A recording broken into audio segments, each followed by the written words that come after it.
Well, today's episode is going to be a much funner, interesting one to redo. We'll be reviewing two of Stardom shows back to back from April 1st and April 2nd, continuing on with the Cinderella Tournament. And also, we cannot forget AEW Dynamite, where we have four titles on the line. We have the AEW Women's title, the Trios titles, the Tag Team titles, and of course, the FTW title. So we're going to see if there's any exchanges or not. But also, we got some very interesting news updates to tell of what's been going on, what matches are being booked, what events are being announced, the whole enchilada. So, get ready for another episode of the Deleted Wrestle Zone.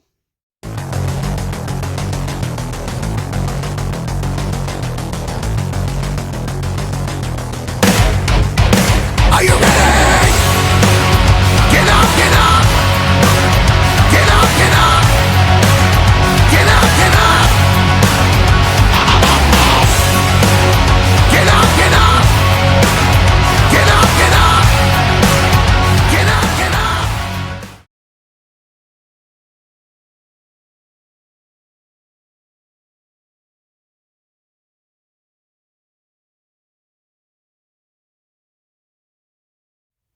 Welcome, everybody, to the Deleted Wrestle Zone, all things that is pro wrestling with AEW, NXT, New Japan Pro Wrestling, Impact Wrestling, the National Wrestling Alliance, various promotions, wrestlers, matches, and championships.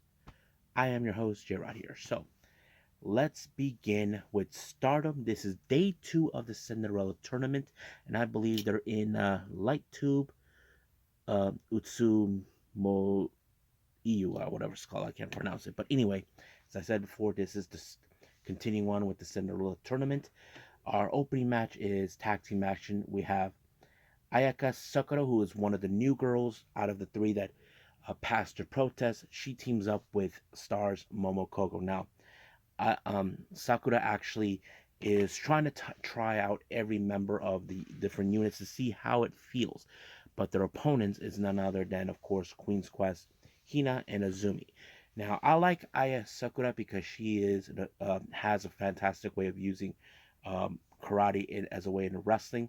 I know many of you guys probably saying, "Oh, she's better off with Cosmic Angels," due to the fact that her background is almost similar to Tam Nakano, due to the fact that Tam has a kung fu background. But we'll see which unit will fit. But she did pretty good in this match, not to mention. But however, she ended up being on the Rabuka by Hina, giving her the win. So not bad for someone like her.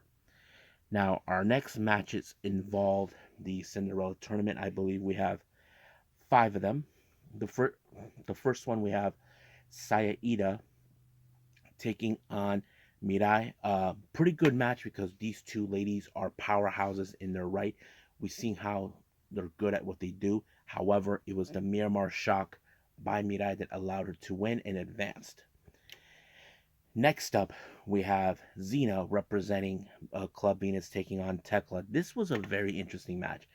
There was a Twitter that, of course, Tekla said out to Xena saying, "Aren't you better off being with DDM?" She said, "Nope, I'd rather be with the best because, as you know, Club Venus is making headways. They're really popping out. Their popularity is growing. People are embracing them, and I think that's the whole thing." But she was very impressive.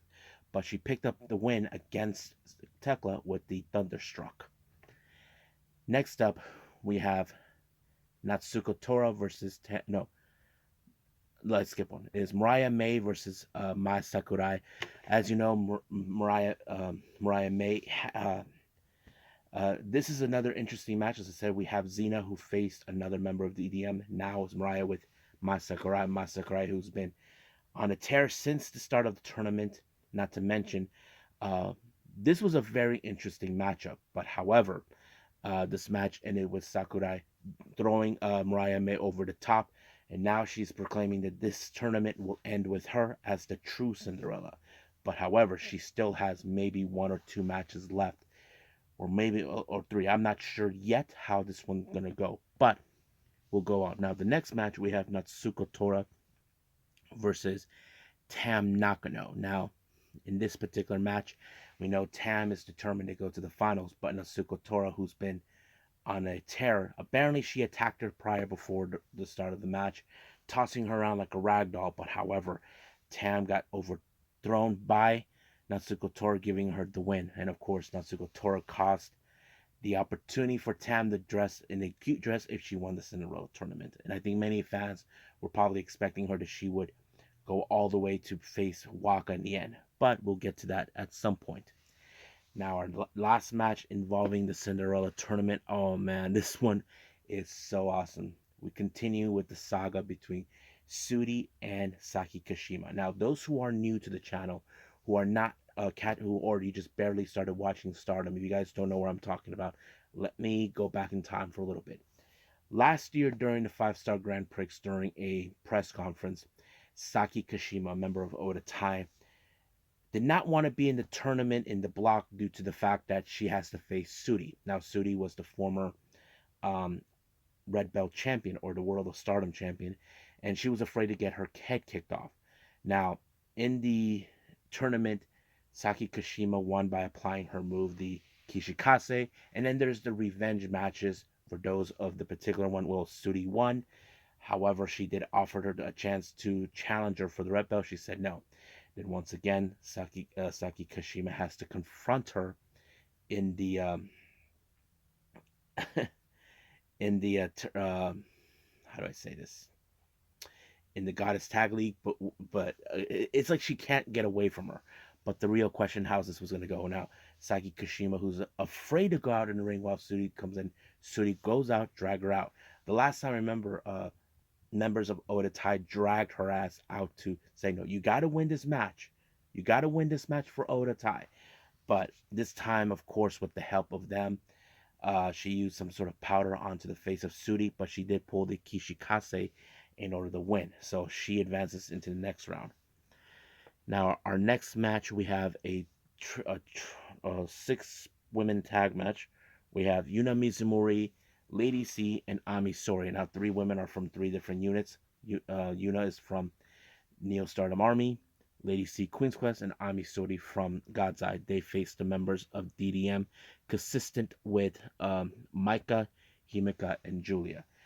This match was very hard hitting, but however, in this particular one, it was Maika with the Kahijime onto Lady C, which is like a chokehold to put her away and giving herself the win on this one. Next up, we got the Cosmic Angels match. We have Waka Tsukiyama, Mina Shirakawa, and Natsupoi. They face off Queen's Quest, who's in Miyu Masaki, Utami Hayashida, and Sayakami Tani. I thought this match was pretty good. Not to mention Waka, as you know, she's been on a good roll since her first win on the 25th of March and her first singles one again in the start of the tournament against Lady C. And she did pretty good. Now, many of you might have thought Waka would be the one to get pinned. No, it was, of course, the feral gift by by Natsupoi to Miyu Masaki to pick up the win. But however, this thing did not end. Now, keep in mind, on the 23rd of April, Mina will face Ayakami Tani for the white belt, the Wonder of Stardom belt. This is going to be a very interesting feud between them. But, however, the Cosmic Angels did pick up the win. So, that's pretty much. Now, our last match we have, of course, is Oda Tai in a 8-woman tag match. We have Rina, Ruka, Momo Watanabe, and Starlight Kid. They take on the members of Stars, consistent of Hanan, Koguma, Azuki, and Mayu Iwatani. Now, you guys know the story between these 2 units. They've been at war with each other time and time again from the very beginning. I thought this match also put another statement. You know, you probably thought Oda Tai was going to win this one because they always find ways to beat Stars. But however, in this case, it was, of course, Hanan who picked up the win on when she put her sister, Rina, in the backdrop driver 1, 2, 3. And this is a good win for Hanan, and particularly. But she did state that next time that they will be back later on this year to this town, and I think it's a pretty good thing. And she said that her biggest dream is to team up with both her sister Rina and Hina for a chance of the artist belts. I don't know how that would work, because every member of that, all three sisters are from three different units. Hanan with Stars, Rina with Odo Tai, and Hina with Queen's Quest. So we'll see what happens then. So I think that's pretty much it with this show from Stardom. So let's go with the next one.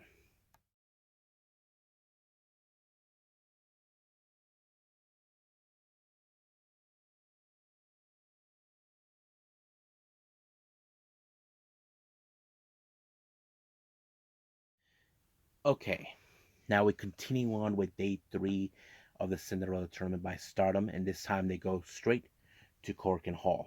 Now, our opening match we have Aya Sakura taking on Himika. No, Maika. I thought this match was pretty good for Sakura, as you know. She, like I said, she has an excellent karate background. But however, she has to face a very strong competitor, which Maika it has been for a long time. But however, she did not pick up the win. She lost by when Maika applied the Zanka.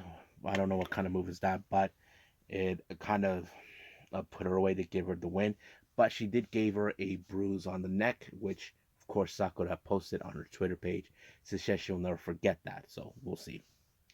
Now our next match is a gauntlet tag team match. So there's just going to be a lot of confusion on this one. So let's just start how this was going to go. So let's go. First team we have stars consistent of Hanan and Mayu Iwatani. They take on the twin sisters Rina and Hina.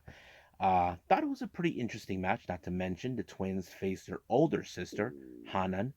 But however, it was of course Hanan with the crucifix on Hina that allowed her to win. So this is the first one so far for Stars. Now their next opponent is of course Queen's Quest, consistent of Miyu Amasaki and Lady C. Another very interesting matchup because, as you know, Lady C is a tall person. But however, in this particular case, it was a roll up by Mayu Itani to Lady C that allowed them to pick up the win. So that says it all. Our now stars remain. Their next opponent is a very interesting duo. We have Yuna Mizumori and Tam Nakano. Another pretty interesting matchup. Now you probably would say it's kind of interesting those two team up. Now both Yuna and Tam have idol backgrounds, if you guys know that. But it was of course Tam that picked up the win when she applied the how do I say the Dramana on Lady C. Oh no, wait, the Dramana and allowed them to win. So that was a pretty good moment. However, their opponents, let's just say one of them wants vengeance on Tam, and that is, of course, Julia, and she teams up with Tekla. This match went all over the place, and apparently it ended up in a draw. They couldn't separate these women. Both Julia and Tam hate each other so bad. If you guys don't understand the story, Tam feels that Julia has been given everything, while someone like Tam, who has worked real hard to get to the top, and she feels that she's being overshadowed by someone like her. But we'll see what happens. However, we start out again with the next match. We have over the tie consistent of Ruka and Starlight Kid. They take on the other members of Stars, Momo Kogo and Koguma. But however, this match fell into favor to Starlight Kid when she applied the Black Tiger leg killer onto Momokogo, forcing her to tap. Their next opponents is Club Venus, consistent of Mariah May and Mina Shirakawa.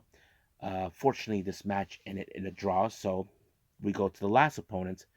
Stars, consistent of Saya Ida and Azuki, taking on the new girl Hanako, one of the new girls who just graduated, who was coming out of the dojo, and she teams up with the leader of God's Eye, Sudi. I thought this match was pretty good, but not to mention I did like how Hanako really coexisted with Sudi. She made sure that Sudi picks up the win herself, since Hanako is the most likely X Factor to be pinned. So she did kept Azuki occupied while she put while Sudi put Saida in the Bayako, forcing her to tap. So I thought this Scotland was pretty good. We only had like two draws in this particular, but it's okay. Now our next four matches are involving the Cinderella Tournament. This is the quarter finals. Match number one, we have Saki Kashima and Waka Tsukiyama. Now, this is not the first time these two have run into each other. Now, there was moments where Saki Kashima played Waka during a four-way match.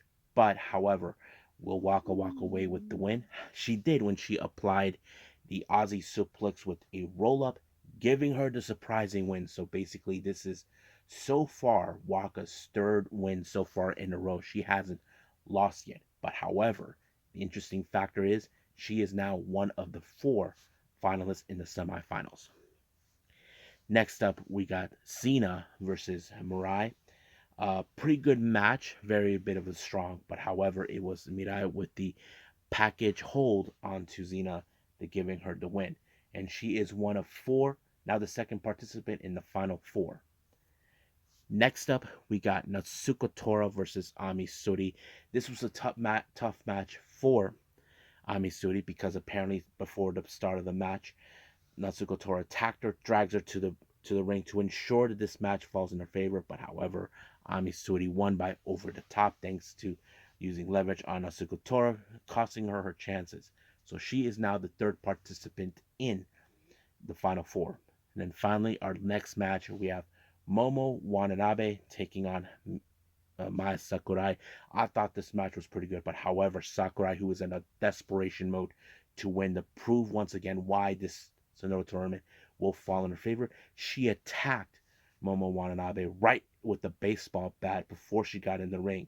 Now, you probably thought Momo doesn't play this kind of crap at all with her by the start of the match, but when we thought the match would have fallen in favor to Momo, apparently Maya Sakurai got her out of the ring because they went over the top, and this gave her opportunity. And of course, she's saying this match is almost over, and she will win. But however, they already announced what matches are going to take place in the semifinals. We're going to have a bit of a, how do I say, a God's Eye showdown. Mirai and Ami Suri will face each other. However, the second match involving in the semifinals, I think this is a match long time coming. Former teammates, now better enemies. We're talking about Mai Sakurai and Waka Tsukiyama. Now, those who don't remember, or those who do remember, Mai Sakurai used to be a member of the Cosmic Angels with Waka. Now, if you guys remember clearly, Waka thought in her mind that maybe her first one would be with Sakurai. But however, there are many people who speculate that Sakurai is going to win this match, but those are saying if Stardom are going to sell this match, sell Waka for her recent wins, she should be the one to win the Cinderella Tournament. I mean, it would be interesting because there's a part of me that pictures, okay, if Waka wins her match against Sakurai, this will be the biggest match of her career because she has lost to her many times over. But who will be her opponent? I kind of hope it would be Ami Suri because it would be interesting storyline because not only she'll face her, I had this distinct feeling that if Waka wins the Cinderella Tournament, she probably would ask for a chance to challenge for the future belt. That's what I would picture, but I only can try to envision how this thing would go. But we'll just gotta wait and see. But I am looking forward to this match between Mai Sakurai and Waka. Now, our next match is a very bit of a part of the Himeka retirement road. We have Kagero Sekiguchi, who is a freelance wrestler, who also was part of the Atlas Girls times with Natsupoi. She teams up with her. They take on Miyuki Takase, another freelancer, and they take on Himeka. This was a match that has been happened before, about a couple years in 2018 or 2017.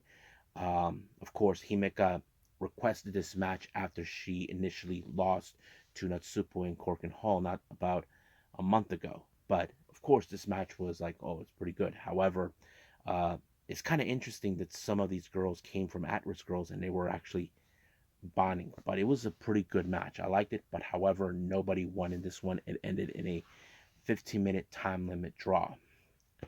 Now, our main event features the Artists of Stardom, which is the Trios belt. Queen's Quest beat them in a match for a shot of the titles. So it was Azumi, Saikana Tani, and Utami Ishida they challenged Prominence or current champions.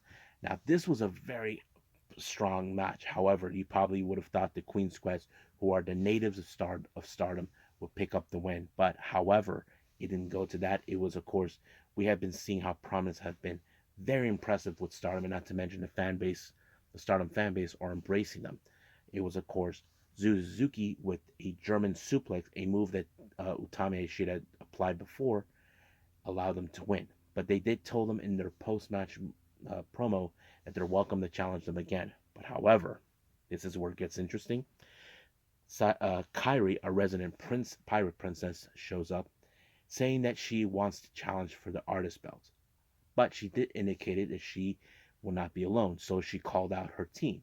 First, she called out It's Not Tsuboi, which was, of course, it would make sense because those two have a special bond. But however, the third partner, this one, of course, is someone I already mentioned, Sayori Onoi. She was a mystery girl that showed up. Now, here's the best part. Suzuki, turns out, from what I'm hearing, they also they were best friends back in their Ice Ribbon days, and they were very close. So now it's like this is gonna happen. But Suzuki told her, "I'm not that same little girl that you remembered." But of course, Sayori Onoi thought the same thing. So I'm excited for this. Now, this particular match for the artist belts will take place at Yokohama Arena on the 23rd. So I'm excited for upcoming. Now, keep in mind, by the time this video will be uploaded, it's already, right now, it's of course April 5th. In Japan, it's already April 6th. We do have another Stardom event, and it's going to be in Sendai. So I'm looking forward to that. Hopefully, I get to see it sooner. But right now, let's just end it here and move on with AEW.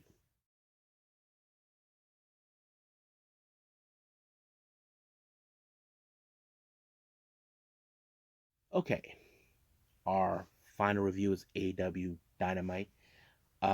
It opened up with, of course, it was supposed to be Ricky Starks versus Juice Robinson in a singles match, but however, the biggest shocking developments took place.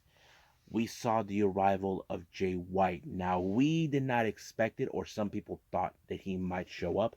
Um, Jay White attacked Ricky Starks along with his buddy um, Juice Robinson. So this match ended in a no DQ match. But however, things are now becoming a very interesting development. Now, it's now been confirmed that Jay White is now officially All Elite. However, um, there are several questions that are being laid out about this. Is Jay White still a member of the Bullet Club? What's his deal? So we don't know yet about that. We do know there will be certain things that will be explained, but we'll find out.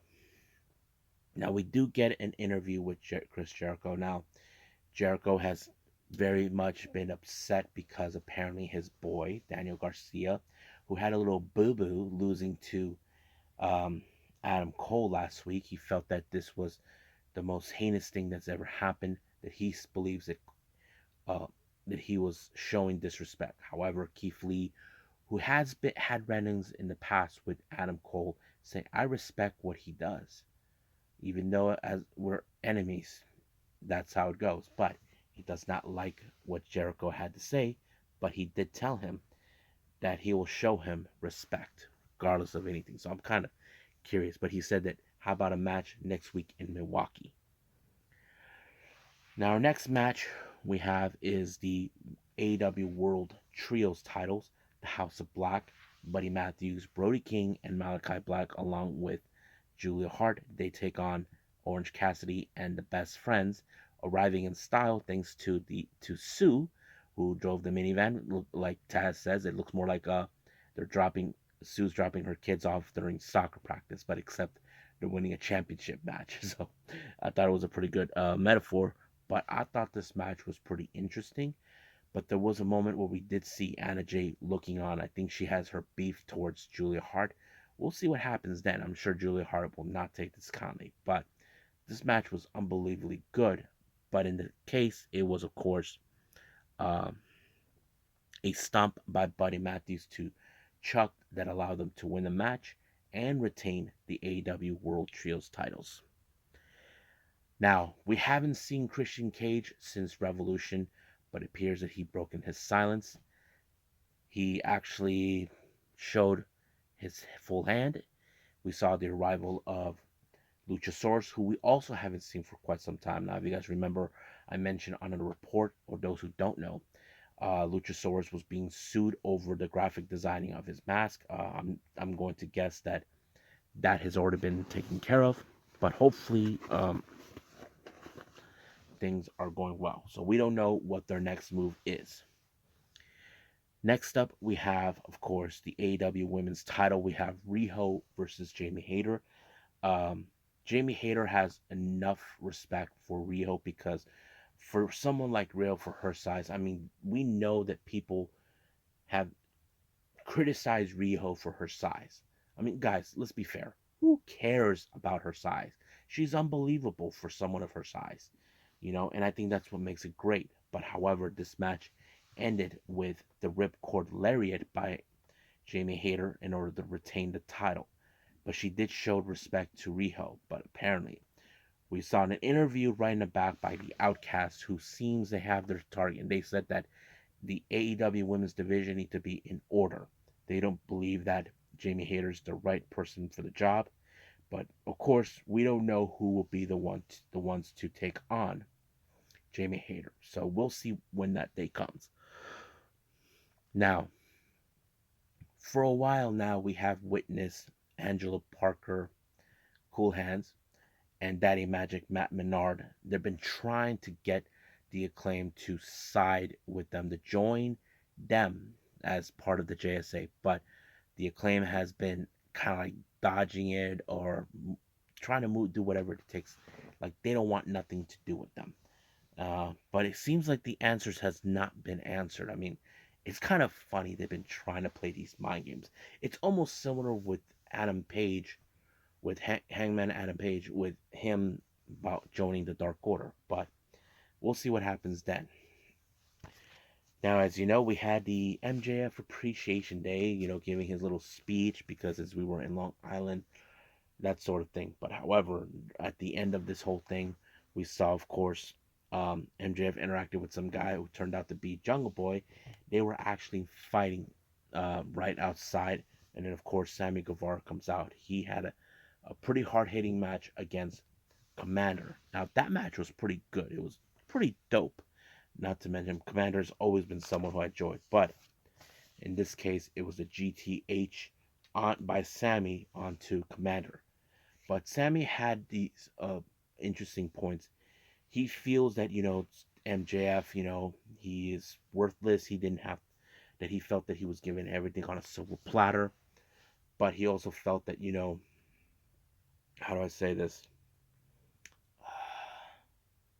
That he sold his soul to become a pillar, and, he believes that he'll be the one to dethrone him and become the next AEW World Champion.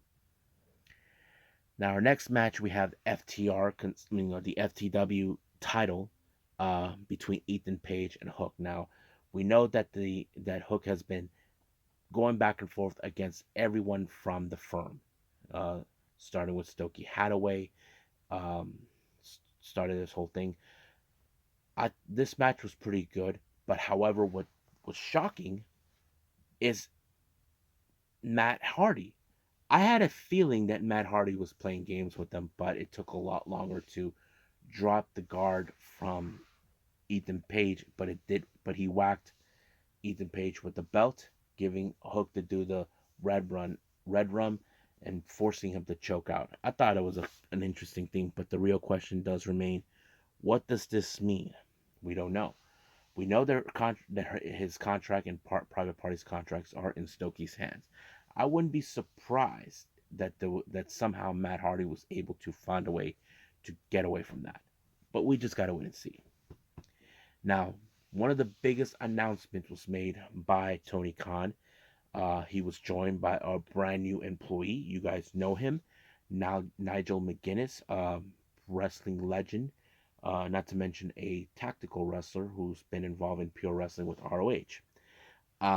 His biggest announcement is that on August 27th, AEW will be making their long awaited debut in London, England. We're so excited for this. But, however, they're naming the title All In. This is a commemoration of the first show that happened years ago in Chicago, All In, that was created by both Kenny Omega, the Young Bucks, and Cody. So this is a pretty good. So he wants to take this very interesting. But he did gave the opportunity from Adam Cole, baby, to announce their location and site where this event will be. And this is huge. And it's, of course, Wembley Stadium. That's a pretty good venue. I think many people were expecting maybe the Fulham Stadium, because that's the same stadium where Tony Khan and his father owned a soccer team. But Wembley Stadium, huge, and I'm sure many of the UK wrestling fan base would definitely love to go, or those who are traveling will be there. So I'm ready for it. Next up, we have the Blackpool Combat Club, Yuta, Castagnoli, and Moxley taking on a couple of wrestlers, jobbers, but they obliterated them in every aspect. It was, of course, a crossface by Yuta to pick up the win. However, uh, Brian Danielson, who rejoined the Blackpool Combat Club recently, is calling all the other wrestlers amateurs, that they are the true, real professional wrestlers.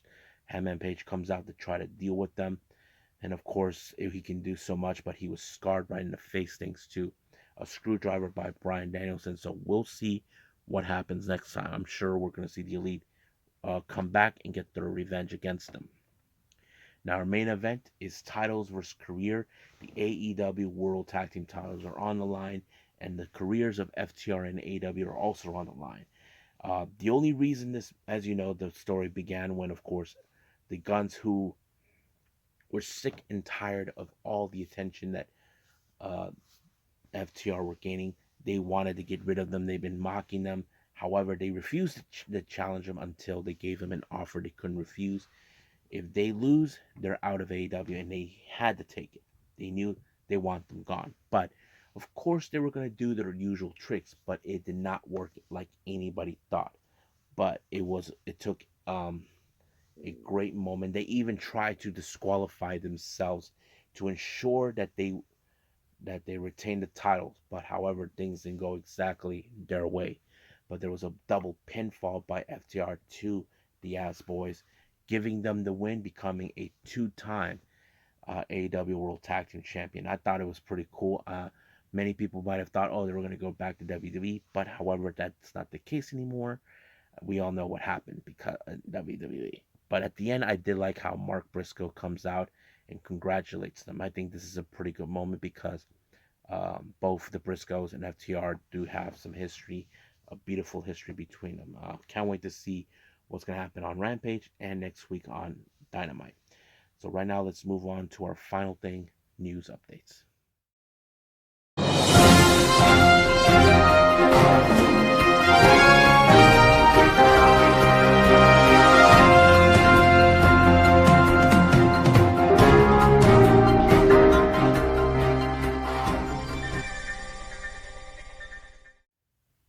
Okay, um, welcome to our news updates. So this is what we have so far.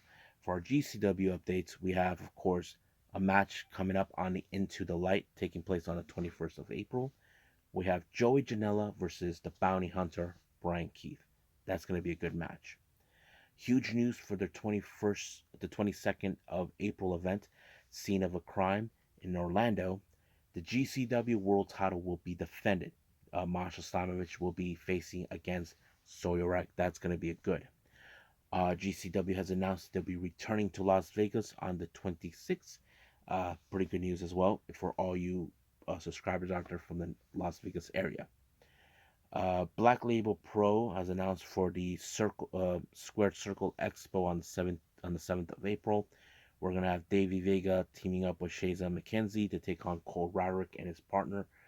Forgot their names, but it's pretty much interesting. Prestige Wrestling has announced for their upcoming event in June, Black Sunshine, the Motor City Machine Guns will make their return.